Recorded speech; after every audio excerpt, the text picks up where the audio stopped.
एकदा अक्कलकोटमध्ये स्वामी समर्थ महाराज बसले होते. दूर गावातून एक गरीब भक्त दररोज मनोमन प्रार्थना करत असे.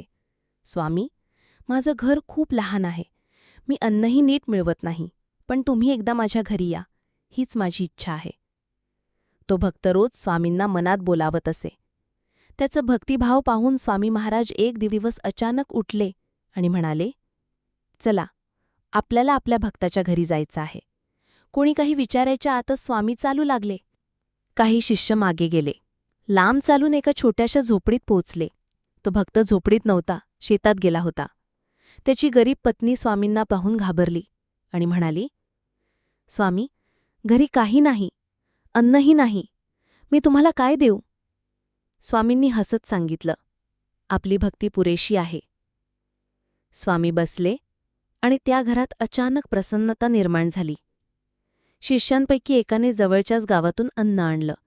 स्वामींनी ते अन्न सर्वांना वाटून दिलं. त्या भक्ताला जेव्हा समजलं की स्वामी त्याच्या घरी आले होते, तो धावत आला. त्यांच्या पायाशी लोळण घेतली. डोळ्यातून अश्रू थांबत नव्हते. स्वामी फक्त एवढंच म्हणाले, माझ्या भक्ताला मी कधीच विसरत नाही.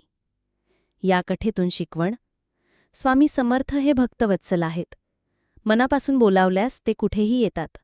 त्यांना पैशाचं, वस्त्राचं काहीही देणं आवश्यक नाही, फक्त शुद्ध भक्ती हवी. श्री स्वामी समर्थ.